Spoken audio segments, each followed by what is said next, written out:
Hello friends, and welcome to Escaping the Mouse with your host, me, Breck Roll. Alright, it's about 9 a.m. on Halloween day, and I am getting ready to set up my Halloween display for tonight. I've got a lot of stuff to put out. This is going to be my first time doing it since I've been in Texas, and I'm really looking forward to seeing how well this works out. I'm hoping I'm going to get a lot of kids tonight, but I got a lot of work to do to get ready. Basically, I'm going to break this down into 3 steps. Well, maybe 4 steps. First step is I got to move everything out into the yard. I want to kind of get a visual image in the front yard, how much stuff I got, and kind of figure out how much space it's going to take to do it. Then I think the next step is I got to hang the things up in the tree that are going in the tree, because I don't want to be moving ladders around when I got stuff on the ground. Next, I'll put stuff on the ground like the tombstones and stuff like that, get them arranged, and then fourth, I'm going to have to run electricity out to it to get strobe lights and all that fun stuff going. So let's get going. Yeah, this dude's been sitting in the front yard on the porch for the last week. I put him up the same day I hooked up the ghost projector in the window. He's about a 7-foot tall pumpkin that just kind of scares everyone here, and he's been up to just kind of let everyone know what's coming. All right, some time has gone by. I've got most of the stuff in the trees now. Actually, it turns out I completely forgot about this guy. This guy was in the garage in a box. I had taken most of the stuff down about a week ago to do a live stream, and this was just too big to come down, so he stayed in the garage, and I forgot he was there, and I was getting ready to put stuff up in the trees there, and I said, oh man, I forgot about this guy. So this guy's making his triumphant return. He used to hang from the 2nd floor of my house, and now he's here. He makes it all the way to the ground, and this is basically one side of the yard that's basically going to be dominated by this guy. So I'm going to probably put a spotlight on him to make him a little bit more visible, but he's going to look great. And of course, you've all met this guy. This guy's up in the tree now. He's way up off the ground now. I can't even reach him. But he's going to kind of be a subtle thing. Maybe you're going to notice he's there, because you're probably not going to be looking up, because you'll be looking towards the ground and seeing all the stuff on the ground. But I do have a little strobe light up there that's going to strobe him a little bit. So hopefully he'll kind of be kind of a creepy thing that you maybe might not even notice if you're not looking for him. Now, for the kids that used to be brave enough to come to the front door of my house in California, I always had a fluorescent black light hanging over the door, and that looked really good because a lot of kids' costumes kind of glow in the dark under fluorescent light. Well, since I don't expect I'm going to be having kids actually come up to the door on this house, I actually got the fluorescent light hanging from the tree about 20 feet off the ground. Hopefully that'll throw a little light right here on the ground where they're coming up to the front step here, and hopefully that'll add to the ambiance a little bit.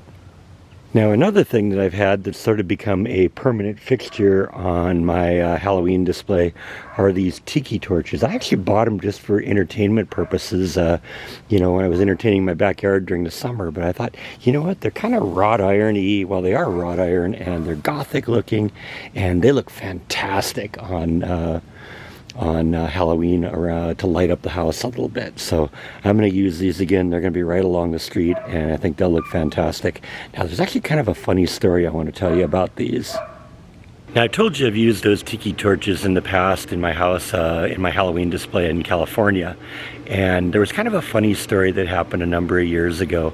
It turns out I had them out in the front yard. I only had a very small front yard because it was a common area in the front yard. So I had maybe a 10-foot long, 20-foot wide front yard that was basically all taken care of by the association. But what I do is right along the street, I'd line these tiki torches up along the street every about 5 feet or so to light up the cinder block wall and kind of let people know that there's something going on in here.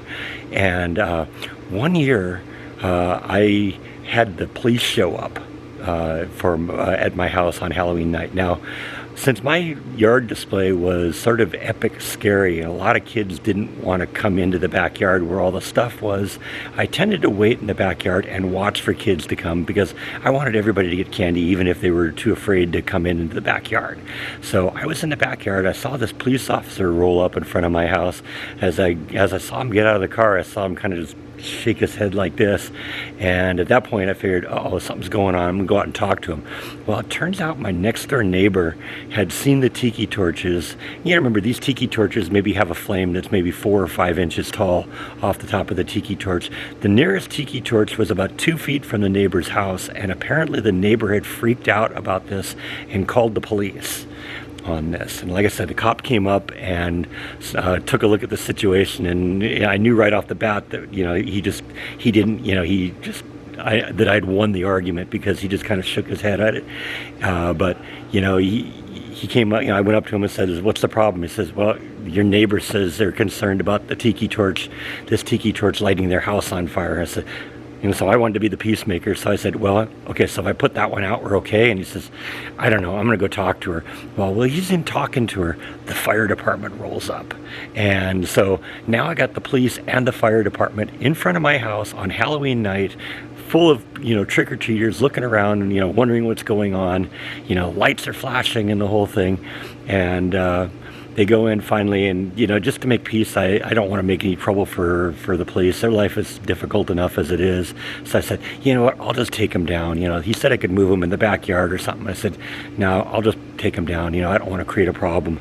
So I ended up taking him down. But honestly, I won that argument with the neighbor, because like I said, everybody in the neighborhood saw that happening. And so as soon as the police and the fire department came, left, everyone was over there, wanted to know what happened. So I thought that was kind of a funny story, and ultimately we're going to hope to avoid that kind of a situation tonight. All right, I pretty much got all the stuff on the ground now. Got this dude here, got a couple strobe lights on them. These guys are right here by the street. Got a little sign out front, says this is a cemetery, just in case all the tombstones weren't enough of a clue. I think it looks pretty cool though. I got the tombstones. Actually, it looks a little bit like a real graveyard here. Still got to put this guy up. I'm not sure where he's going to go yet. But we want to get him under the black light, because he looks great under the black light. Got my ghost up here.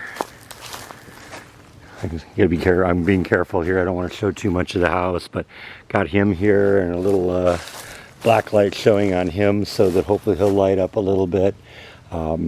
Let's see, what else do we got over here? Gotta bear with me. Gonna be a lot of pictures of the ground here, because I gotta be careful. Got my little two-headed friend here. Charlotte and Logan, I think, said that they thought that this was my girlfriend. I'm not sure if they're talking about this one or this one, but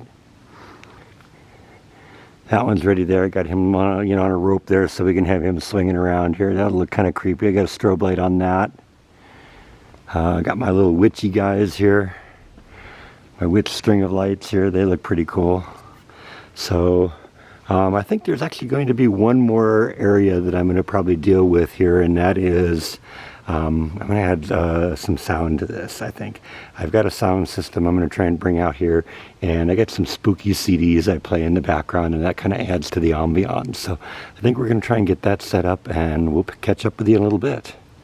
All right, it's a few hours later. It's a little before 6 o'clock now. It's not quite dark, but it's definitely getting dark-ish. And I've had my first Halloween visitors already. These seem to be little older kids whose mom was driving them around in the car. They just go to a house, and mom would drop them off. They go to the door, get the candy, get back in the car, and drive off. So I don't know. I guess I got them at least looking. It's actually cool. I found a couple times that cars have been stopping by to take a look and see what it is. Maybe they'll come back. That'd be kind of fun. So a number of years ago, I made some CDs that I used to play at Halloween, and for some reason I couldn't find these CDs this year, so I just found something online and quickly made something I can put on my phone and play it through the Bluetooth. So I think that sounds kind of creepy, right?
Yeah, it's getting to be dark now. It looks fantastic here.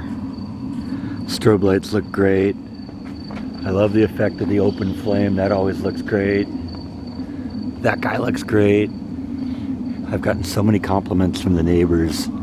I was concerned that this wasn't going to go over well, but the people are dealing with it very, very well. Gotten no complaints whatsoever. It's all been compliments. So I couldn't be happier with how this turned out.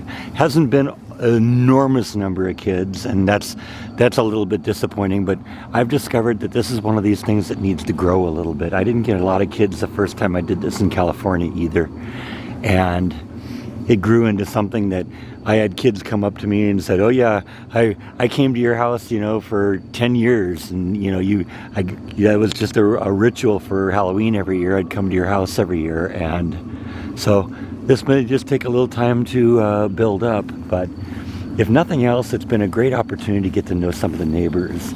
And so that in and of itself is worth it, because I'm not the most outgoing person in the world. So an opportunity to meet the neighbors and break that ice a little bit comes in really nice when you get an opportunity to share something that you enjoy doing like this. So I think this was a positive experience. I'm happy with how it turned out, and I think that's the end of our video today. So thank you as always for watching, and I'll see you next time on Escaping the Mouse. Good night.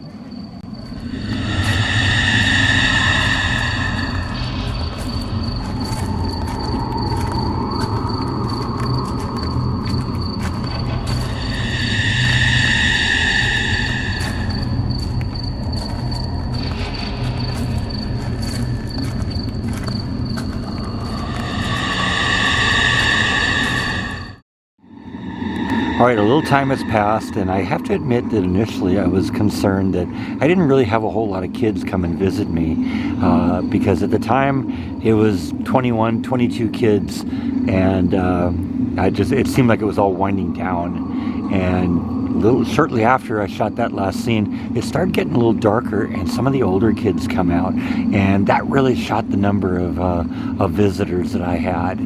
So went from about 21 or 22 to a total of 57 so far, and I don't know if it's done yet, but that moves it from a kind of a marginal attendance to a very, very good night. So I'm really happy how well this turned out, and it just inspires me to do more next year. The biggest takeaway on all of this is that living in a neighborhood that has virtually no streetlights, I'm going to have to totally take responsibility for lighting everything I do in the future. And this guy didn't get anywhere near the attention he should have been because nobody could see him. So, note to self next year, do better.